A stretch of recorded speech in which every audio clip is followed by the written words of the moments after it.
Halo semuanya, perkenalkan nama saya Dina Marniti Asyaro dengan nomor induk mahasiswa 1022191021 semester 6 kelas A, program studi S1 Gizi Universitas MH Tamrin. Di sini saya akan memenuhi tugas mata kuliah praktek KPI lanjut, yaitu penyuluhan dengan judul Say No to Stroke. Sebagian besar pasien stroke datang terlambat ke rumah sakit, padahal penanganan yang tepat pada jam-jam pertama bisa mengurangi angka kecacatan dan kematian akibat stroke. Lalu, apa sih sebenarnya yang harus dilakukan jika mendapati gejala stroke? Sebelumnya, kita harus mengetahui terlebih dahulu apa itu stroke.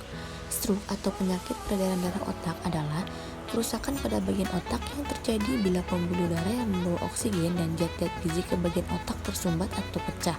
Akibatnya dapat terjadi beberapa kelainan yang berhubungan dengan kemampuan makan pasien yang pada akhirnya berakibat penurunan status gizi.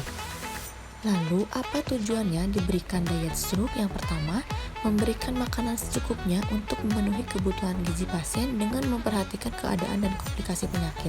Yang kedua, memperbaiki keadaan stroke seperti disfagia, pneumonia, kelainan ginjal, dan dekubitus. Dan yang ketiga, mempertahankan keseimbangan cairan dan elektrolit. Gejala dan tanda-tanda stroke menurut Kementerian Kesehatan Republik Indonesia yaitu dengan ingat slogan segera ke RS. C-nya yaitu senyum tidak simetris, moncong ke satu sisi, tersedak, sulit menelan air minum secara tiba-tiba. G-nya yaitu gerak separuh anggota tubuh melemah tiba-tiba. R-nya yaitu bicara pelok atau tiba-tiba tidak dapat bicara atau tidak mengerti kata-kata atau juga bicara tidak nyambung. K-nya yaitu kebas atau baal atau kesemutan separuh tubuh. R-nya yaitu rabun, pandangan satu mata kabur terjadi tiba-tiba, dan S-nya yaitu sakit kepala hebat yang muncul tiba-tiba dan tidak pernah dirasakan sebelumnya. Gangguan fungsi keseimbangan seperti terasa berputar, gerakan sulit dikoordinasi.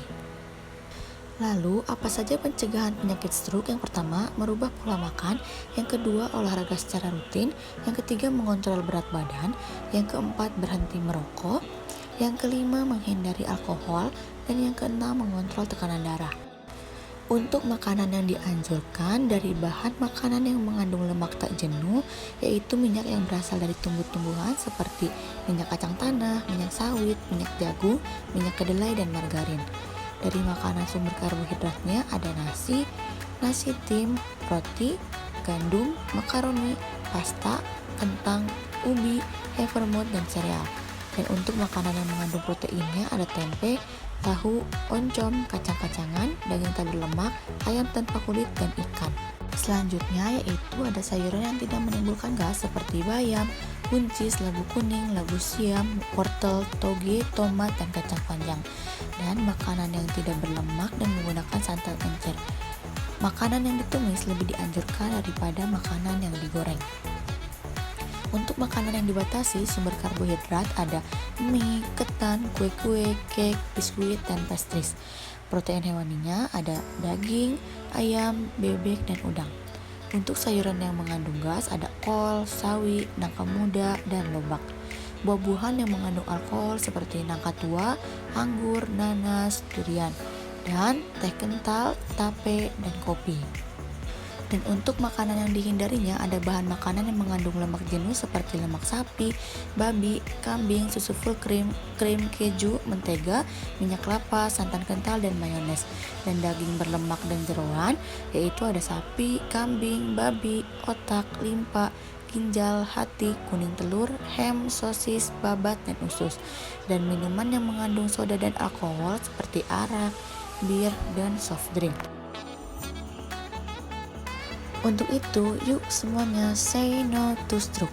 Sekian penyuluhan dari saya, semoga bermanfaat. Terima kasih. Bye.